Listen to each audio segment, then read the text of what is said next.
What's going on YouTube? JT Reborn here, and welcome back to another edition of my DC comic reviews. And in this video, we're talking about Justice League Unlimited, written by Mark Waid with artwork by Dan Mora. So Dan Mora is off the World's Finest book, and he has joined Mark Waid on Justice League Unlimited.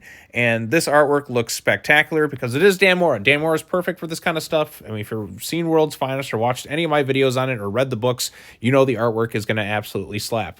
And it absolutely does in this issue. So this is the first in the new Justice League Unlimited series. I thought it was a pretty solid first issue.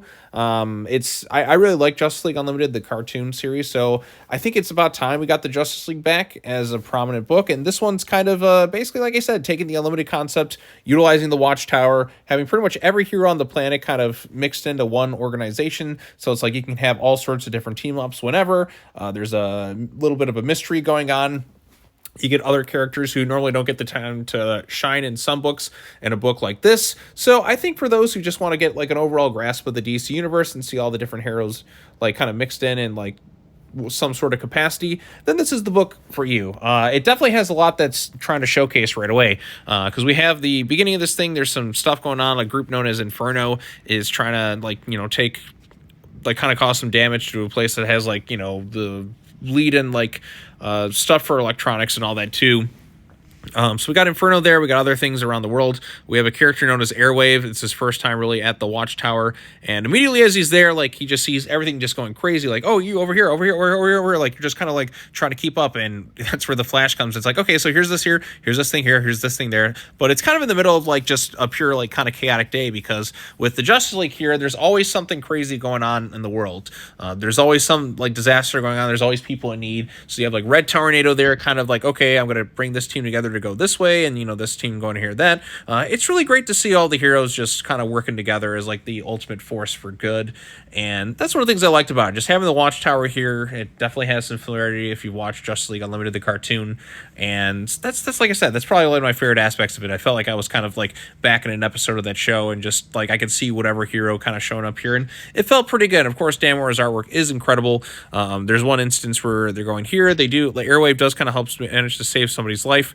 In Costa Rica, there's a mysterious figure taking people, and I assume this is probably going to be the parademons from because we had Darkseid teased in the whole absolute stuff going on here, and they said some sort of winged creature taking people off. They're in the forest. I feel like it's got to be some sort of parademon stuff, because Darkseid's going to be probably the big threat ultimately when this all kind of comes to fruition. And again, there's some good stuff here, heroes being heroic stuff. We get Star Sapphire in there, we're getting a little bit of a showcase, which is always cool. You got Black Lightning and your typical Superman, Batman. You have other characters making cameos like Aquaman. You have Kid Flash, or is he even Kid Flash at this point? Wouldn't he be just Ace or Wallace West? So yeah, and there's some weird alien stuff going on here too. So, and then of course Airwave, who had just kind of had an emotional moment, being thankful. Go ahead and let the adrenaline wear off. He's now they kind of oh, they trust me, they like me. Too bad I have to kill them, which makes me wonder what's going on here. Why does he have to try and kill the heroes? Is he really bad, or is there somebody else kind of pulling the strings off to the side, which is something that could potentially happen, because he did go out of his way to save somebody's life that he didn't necessarily have to, but he's kind of having a breakdown that he's I'm going to have to kill them all, which just makes me really sad. So potentially he's getting manipulated into something, or he really just is not in the best headspace. It kind of leaves you a little bit wondering where could we go for here. Also, like I said, you get Batman and Blue Beetle team up, so that's cool. So that's the great thing about this book is, like I said, it gets everyone else kind of integrated. You get different cameos from different teams. We learn a little bit more here. You go, oh, you got the Robin's Nest here, you got the Nightwing thing, you got stuff for the Titans, you got this, you got that.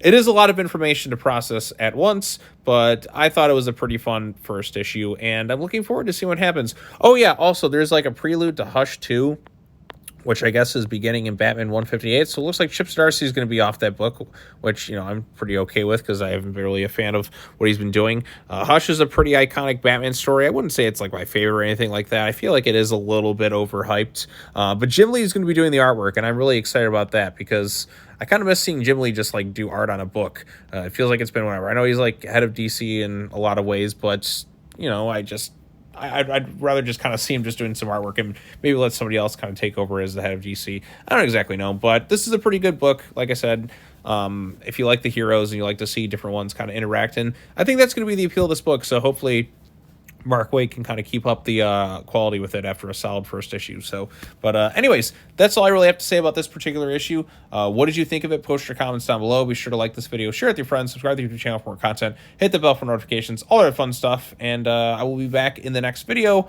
whatever that may be. So it may have something tonight, or maybe like one more, and then after that, we'll just save some more for later on in the week, because Thanksgiving's coming up.